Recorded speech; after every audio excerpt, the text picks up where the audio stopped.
हाय दोस्तों, good evening. I hope आप लोग स्वस्थ होंगे, मस्त होंगे। यूट्यूब चैनल पर शिष्याई विद जाप में आप लोग का हार्दिक स्वागत है, अभिनंदन है। जैसा कि आप लोग जानते हैं, क्वेश्चन से देख के पता चल जा रहा होगा कि कंप्यूटर से क्वेश्चन है। इसके पहले हम पार्ट 1 लाए थे, उसमें क्वेश्चन कुछ आधा कंप्लीट करा दिया गया है। सेकेंड पार्ट हम बनाने जा रहे हैं, तो चलते हैं क्वेश्चन की ओर। इसमें मोस्ट इंपॉर्टेंट क्वेश्चन है, कंप्यूटर से सभी रिलेटेड क्वेश्चन है। तो वीडियो में शुरू से अंत तक जरूर बने रहिएगा और अपने दोस्तों तक शेयर जरूर कीजिएगा। चलते हैं क्वेश्चन की ओर।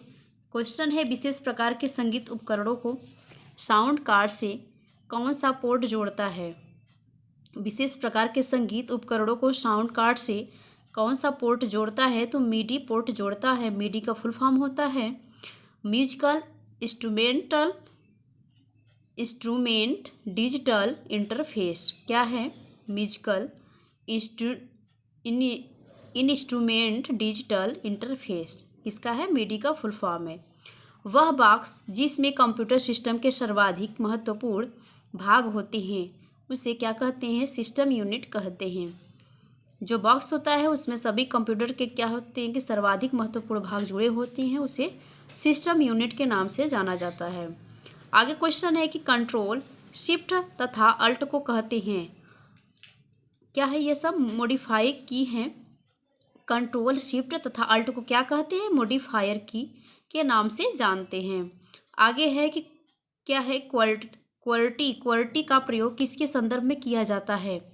तो यह कीबोर्ड के संदर्भ में किया जाता है। आगे क्वेश्चन है कि कर्सर को एक स्पेस दाईं ओर खिसकाता है या शब्दों के मध्य रिक्त स्थान बनाता है, तो किससे बनाता है? स्पेस बार की से बनाता है।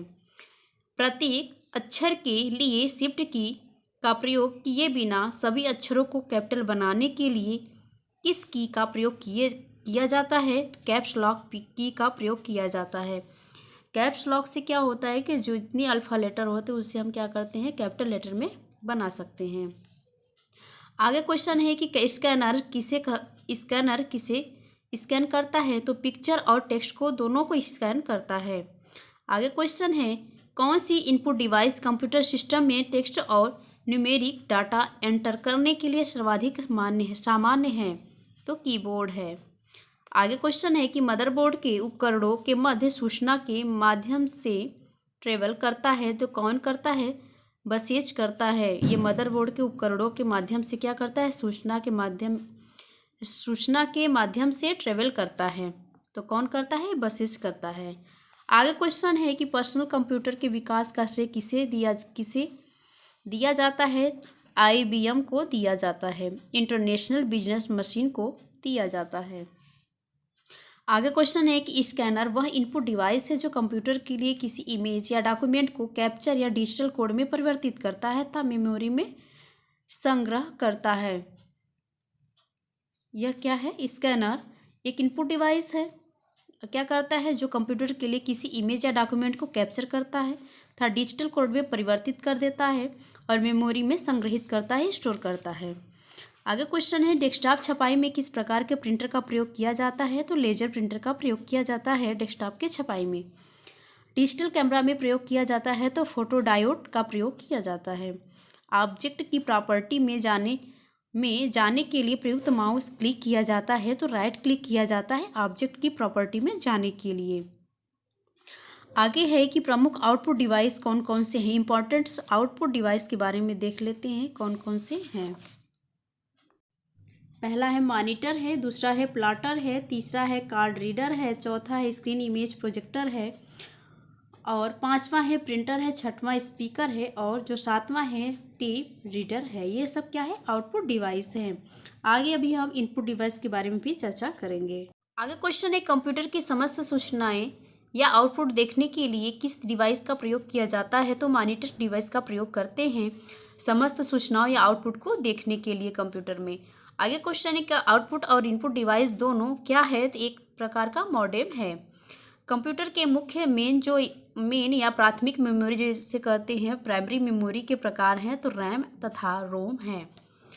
आगे क्वेश्चन है कि बिजली बंद हो जाने पर किस मेमोरी के डाटा या कंटेंट्स नष्ट नहीं होते हैं?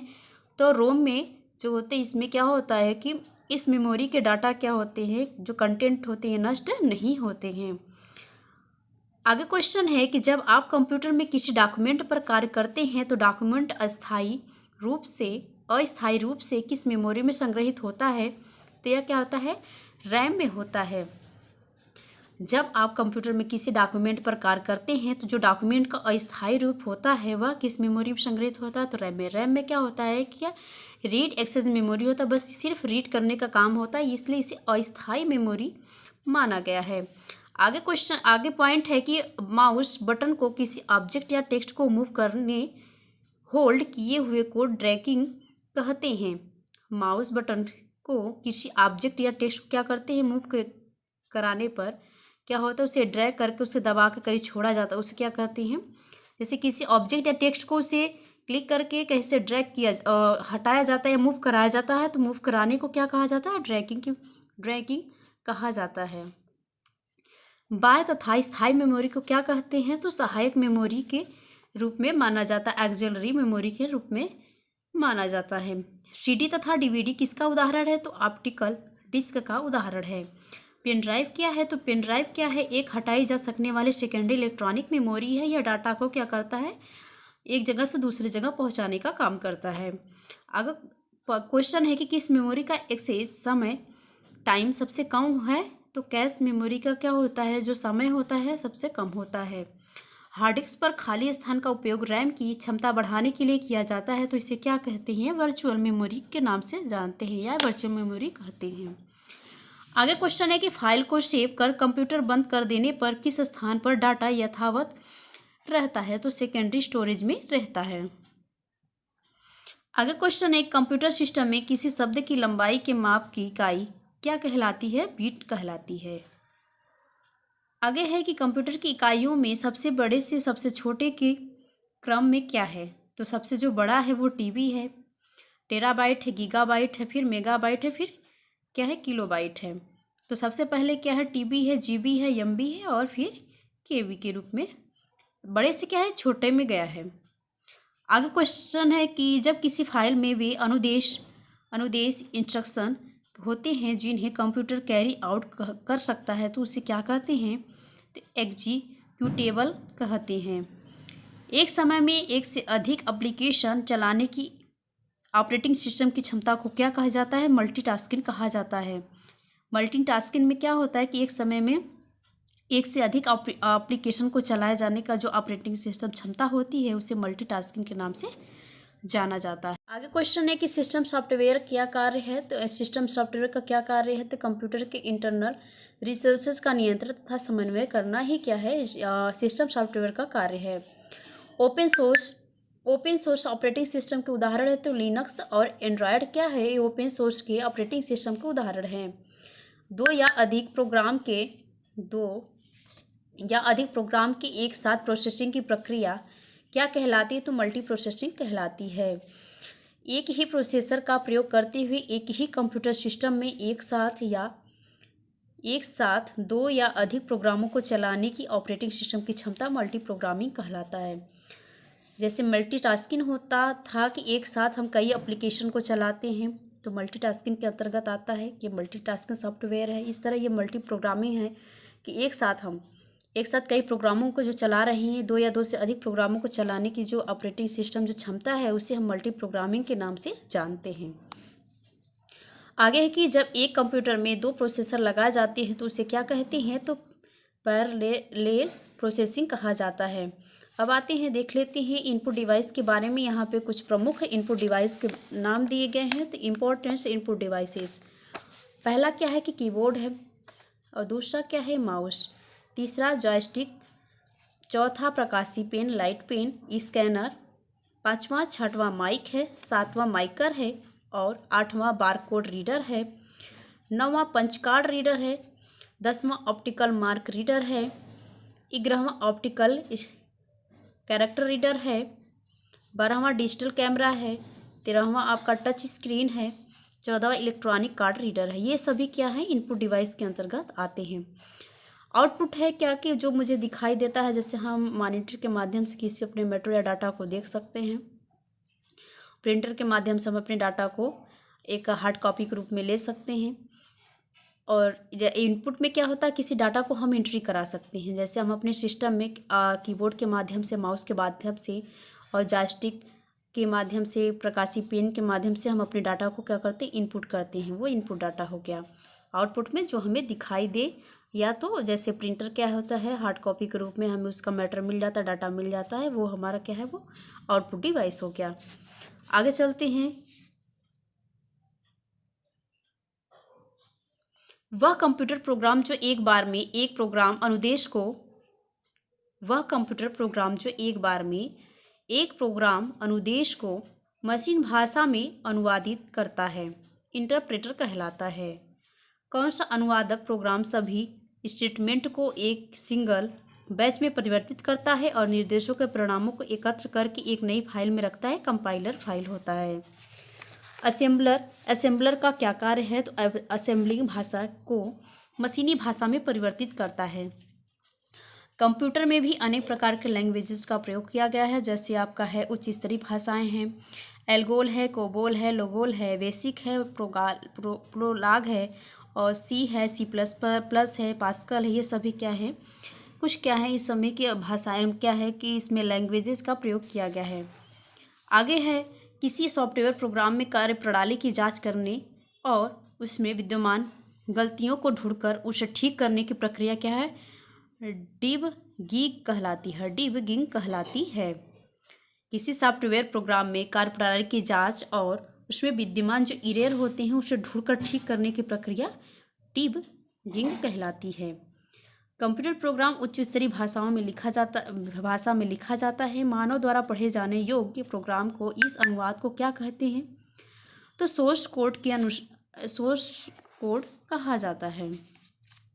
आंकिक एवं सांख्यिक गणनाओं के लिए सर्वाधिक उपयुक्त एप्लीकेशन सॉफ्टवेयर कौन सा है? तो स्प्रेडशीट है। स्प्रेडशीट आपका इसमें एक्सेल में आ जाएगा। इस एक्सेल में आप आंकिक गणनाएं और सांख्यिक गणनाओं को भी उसमें आप उस एप्लीकेशन पे कार्य कर सकते हैं। उसे स्प्रेडशीट के नाम से भी जाना जाता है। आगे है कि माउस के दो मानक बटनों के मध्य स्थिर व्हील का प्रयोग पेज को स्क्रॉल करने के लिए किया जाता है। आगे है कि उच्च स्तरीय भाषा में लिखे प्रोग्रामों को ट्रांसलेट करने के लिए कंपाइलर का प्रयोग करते हैं।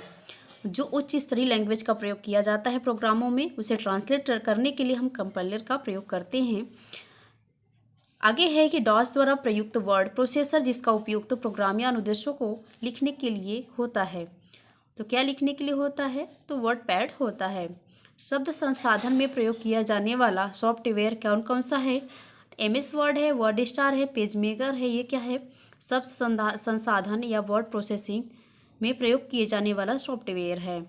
आगे क्वेश्चन है कि एप्लीकेशन प्रोग्राम की फाइलों में प्रयोग होने वाला सॉफ्टवेयर क्या है? एक्सटेंशन होने वाला एक्सटेंशन नेम क्या है? तो EXE है। यह क्या है? एक्सटेंशन नेम से जाने जाते हैं। आगे है कि MS वर्ड सन 2007 में अधिकतम किस आकार की फाइल हो सकती है? तो 512 MB की हो सकती है। कंप्यूटर प्रोग्राम की गलतियों एरर को क्या कहते हैं? तो बग्स के नाम से जाना जाता है। आगे है कि MS वर्ड सन 2010 में कितने रिबन टैग हैं? तो रिबन टैग की बात करेंगे तो 7 रिबन टैग हैं 2010 के MS वर्ड सॉफ्टवेयर में। आगे है किस प्रकार का सॉफ्टवेयर मुक्त विपरीत होता है, लेकिन कुछ समय बाद प्रयोग जारी रखने के लिए प्रयोक्ता यूजर को कुछ शुल्क चुकानी पड़ता है। तो शेयरवेयर है। कंप्यूटर को स्टार्ट तथा रिस्टार्ट करने पर कौन सी बूटिंग की प्रक्रिया होती है? तो बूटिंग की प्रक्रिया होती। कौन सी प्रक्रिया होती है? तो बूटिंग की प्रक्रिया होती है। मेमोरी की महत्वपूर्ण इकाइयाँ। एक निबल बराबर 4 बीट होता है। एक निबल बराबर 4 बीट। 1 बाइट बराबर 8 बीट। 1 किलोबाइट बराबर 1024 बाइट। 1 मेगाबाइट बराबर 1024 किलोबाइट।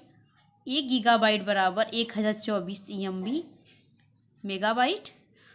1 टेराबाइट बराबर 1024 क्या है? GB gigabyte. 1 पेंटाबाइट बराबर आपका 1024 TB। 1 हेक्साबाइट बराबर 1024 PB। 1 जेटाबाइट बराबर 1024 EB। एक योटाबाइट बराबर 1024 ZB। आगे क्वेश्चन है कि द्विआधारित संख्याएं, बाइनरी नंबर को हिंदी में द्विआधारित संख्याएं कहा जाता है, इसे कौन सी है? द्विआधारित संख्याएं बाइनरी नंबर से कौन सी हैं? तो 0 और 1 को माना गया है। एक बाइट कितने अंकों का बना होता है? तो 8 द्विआधारी अंकों का बना होता है। सॉफ्टवेयर और हार्डवेयर का एक मिश्रण है तो फर्मवेयर है। फर्मवेयर क्या है? हार्डवेयर और सॉफ्टवेयर का मिश्रण है। आगे है कि माउस के 2 मानक बटनों के मध्य स्थित व्हील का प्रयोग पेज को स्क्रॉल करने के लिए किया जाता है। जो व्हील होता है माउस में लगा होता है बीच में, उसका जो प्रयोग होता है वह उससे क्या होता है, पेज को ऊपर नीचे करने के लिए, स्क्रॉल करने के लिए, घुमाने के लिए, हॉरिजॉन्टल वर्टिकल भी कर सकते हैं, टॉप और बॉटम भी कर सकते हैं, उसका प्रयोग करते हैं। आज के लिए इतना ही। आई होप आप लोग को वीडियो पसंद आया होगा, तो प्लीज़ वीडियो को लाइक, सब्सक्राइब, शेयर जरूर कीजिएगा। अभी कंप्यूटर का पूरा क्वेश्चन कंप्लीट नहीं हुआ है, नेक्स्ट वीडियो में और हम क्वेश्चन लाएंगे, तो मोस्ट इम्पॉर्टेंट क्वेश्चन है, ज़रूर देखिएगा। आज के लिए इतना ही। Thank you, thanks for watching.